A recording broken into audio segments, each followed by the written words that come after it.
Rolling circle mechanism of DNA replication. This mode of replication has been adopted by several small circular DNA like plasmid DNA, certain bacteriophages, viruses, and of course also certain mobile genetic elements. So let us look at what will be the learning outcomes of these sessions. So as mentioned earlier, RCR, which is abbreviated for replication, rolling circle mechanism of replication, has been adopted by several different types of DNA. Secondly, what is observed is that this mechanism helps in horizontal gene transfer. So say for example, you have a plasmid being transferred from one bacteria to another bacteria, then that is considered to be horizontal gene transfer. Or if the viral genome is being transferred from the virus to the bacteria, then that too is considered as horizontal gene transfer. And hence, this RCR mechanism is involved in several horizontal gene transfers. It is a well-characterized mechanism. One of its very unique feature is that there is a complete separation of leading and the lagging strand, with each having separate origins of replication. And of course, like in almost all replication processes in all bacteria, in all eukaryotic systems, there is an interplay of cis-acting DNA and trans-acting proteins to enable the successful completion of replication. What is the most surprising factor in this mechanism is that it involves cutting of the DNA at the origin of replication, which will be understood as we look at the mechanism. So let's consider a plasmid DNA, okay, which is a closed circular DNA. Now, as mentioned, this rolling circle mechanism has distinctively two origins for the two strands. So you have what is called as a double strand origin, and you have another origin which is called as a single strand origin. The double strand origin is a site where the replication will initiate first, which means that this origin will function only when it is a double strand, whereas this origin can function even when the DNA is a single stranded form, and that is why the distinction between double strand origin and single strand origin. Right at this moment, because the DNA is a double strand, obviously origin of replication will be at the double strand origin and not at the single strand origin. Now, what initiates the process of double strand of replication at the double strand origin is an initiator protein. So this becomes the replicator. This is also a replicator, but this is for only the single strand, and this is for the double strand. So this replicator region is recognized by an initiator. And this initiator, for this plasmid as an example, the initiator here is Rep-C.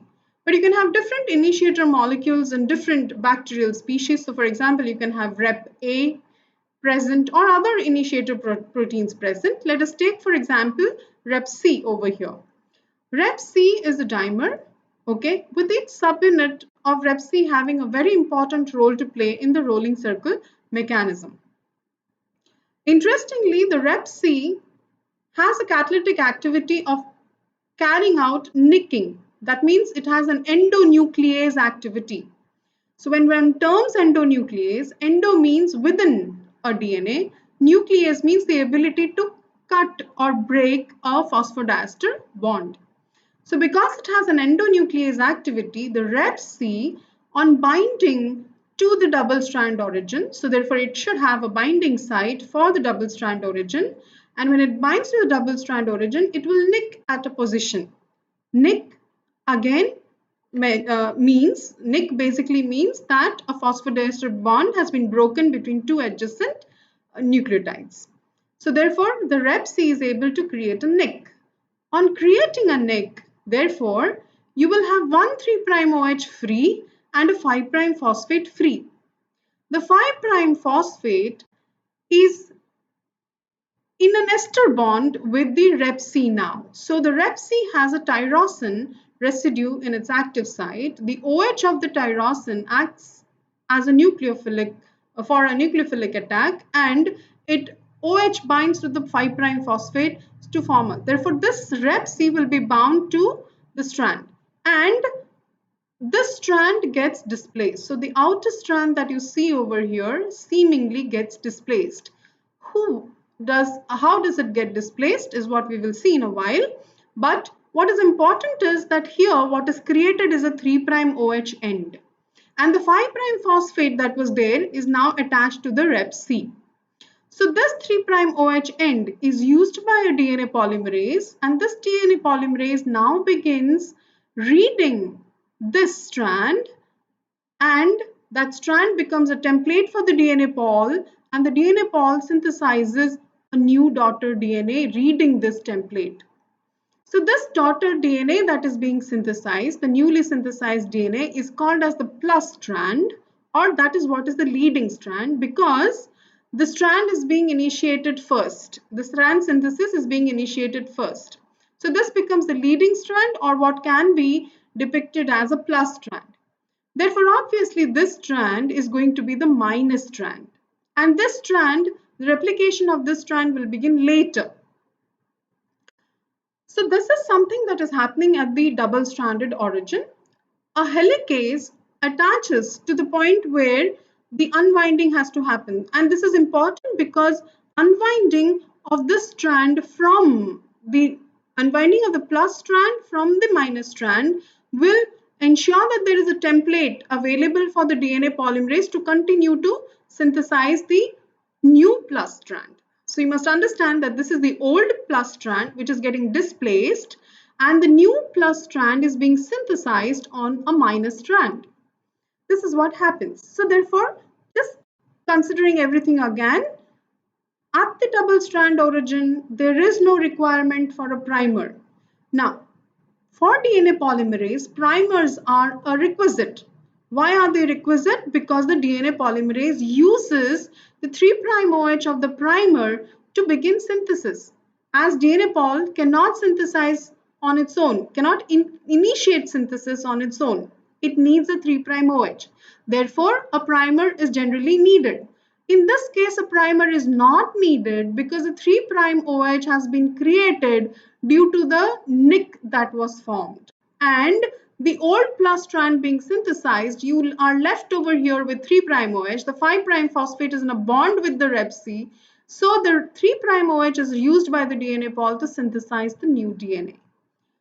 So this is what was mentioned, that the 3' OH is created by the initiator protein. That 3' OH is used by DNA pol to synthesize the new leading strand, and the helicase ensures that the minus strand is available as a template, and the synthesis is, as noted, in one direction. In the chromosomal DNA of E. coli, one observes that replication is bidirectional. So from an origin, replication will go this side and it will also move this side. But in this case, the replication is moving only towards one direction. So one is clearly noticing that replication is unidirectional. Not that you will not get this strand being synthesized, but this synthesized later. So to look at the entire process, the entire thing is as mentioned. So you have the double-stranded origin where the rep C, which has the tyrosine. So the subunit 1 also has a tyrosine, and the subunit 2 also has tyrosine at its active site. So the Y1 is the one that creates the nick first, and on creating the nick, okay, the rep C binds to the 5' end of the strand, and the helicase begins displacing it, and the DNA pol begins synthesis. So this DNA pol will continue to synthesize until it reaches here, as you can see, until it reaches here. Which means that when the new strand synthesis is almost complete, you can see that the old strand has been completely displaced.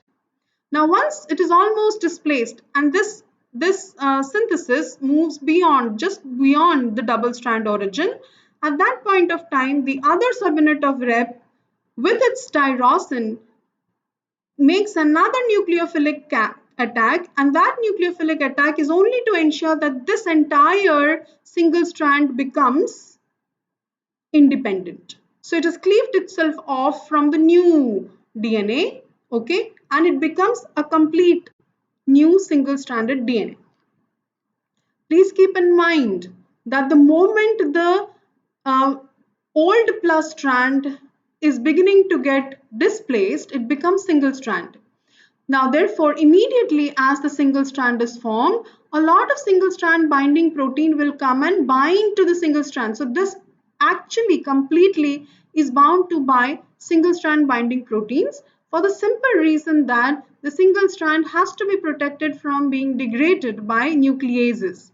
So therefore, when you get a complete single strand, okay, this actually is the minus strand, right? So when you get this single strand, you will find that uh, uh, this entire thing is bound to by single strand binding protein. This newly synthesized DNA, the rep itself completes the termination and seals the DNA to form the complete new strand. So therefore you have a copy of the entire plasmid ready. Now, this copy has formed even before this has begun replication. So therefore, understandably, what one is observing is that the leading strand is completing its synthesis much earlier than the lagging strand. So here in this single stranded DNA that is obtained, which is the inner strand, basically this one, okay, sorry, which is the outer strand, that is, it is a plus strand. I'm sorry, I mentioned minus. This is the plus strand, and using this plus strand now, a minus strand is going to be formed. Now, the single strand origin, an RNA pol comes and binds, forms a primer, and using the 3' OH of the primer, DNA pol comes and attaches and forms the entire single stranded DNA until it is completely synthesized. So now you have two complete DNA being formed from the plasmid using what is called as a rolling circle replication mechanism. Just to understand the initiator protein a little more in a detail, what has been observed by various studies is that the initiator protein belongs to two main families. One is what is called as the HUH family, and the other one is what is called as the Rep trans family. But as an initiator protein, it has a binding site for the double strand origin, and it has a catalytic site through which it can create a nick. Interestingly, the double strand origin itself is present as a secondary structure. So this present over here is what is called as the hairpin loop structure. Strategically, at the hairpin loop structure, this loop portion is a single strand.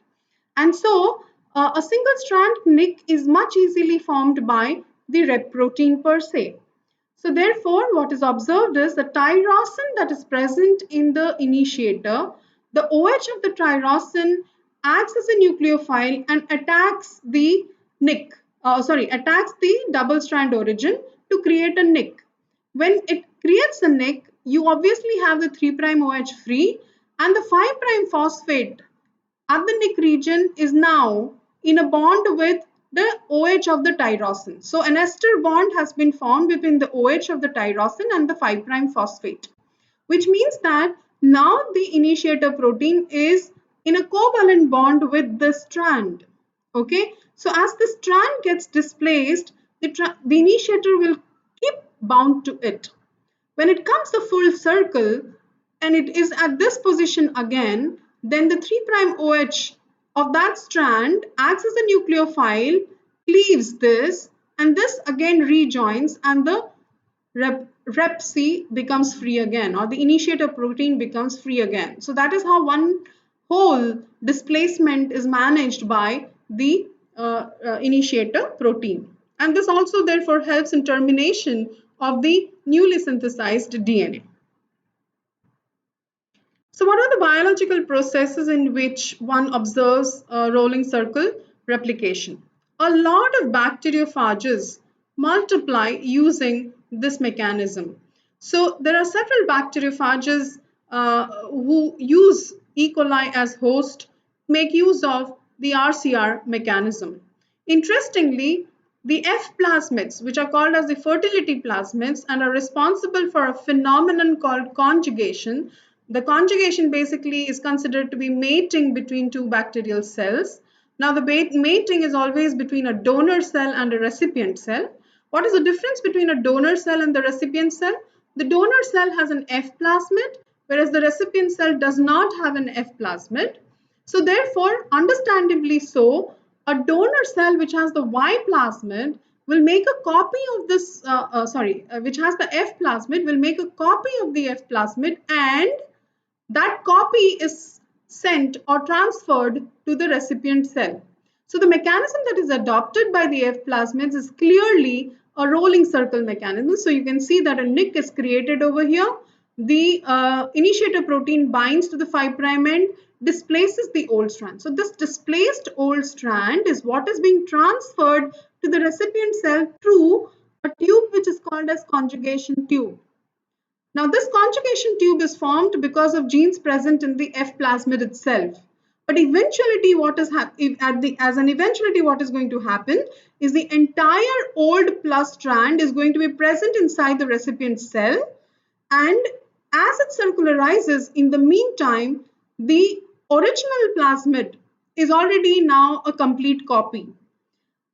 The circularized plus strand then from its single strand origin, a primer is formed over there, and using that primer, the second strand is synthesized. So at the end of conjugation, both the bacterial DNA will have a copy of the F plasmid. So that is what is called as conjugal transfer.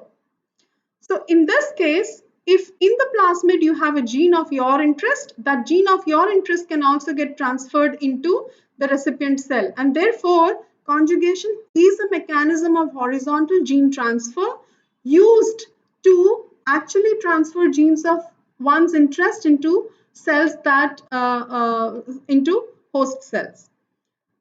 There are certain mobile genetic elements which are also called as transposable elements, more commonly called as the jumping genes.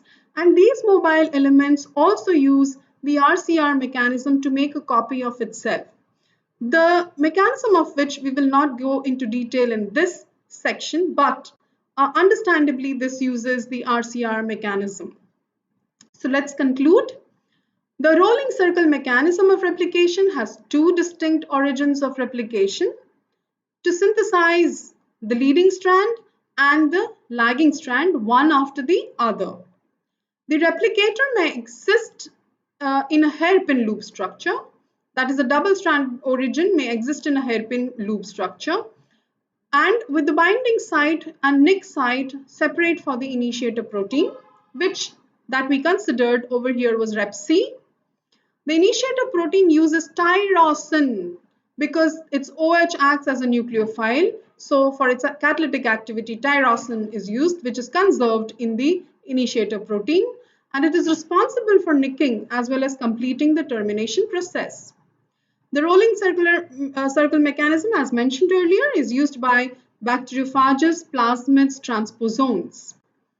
Thus, rolling circle mechanism is a well-characterized mode of DNA replication adopted by several DNA molecules to increase their copy number, with a unique feature of having distinct leading and lagging strand. And importantly, that replication is unidirectional in this case, although both the strands are replicated.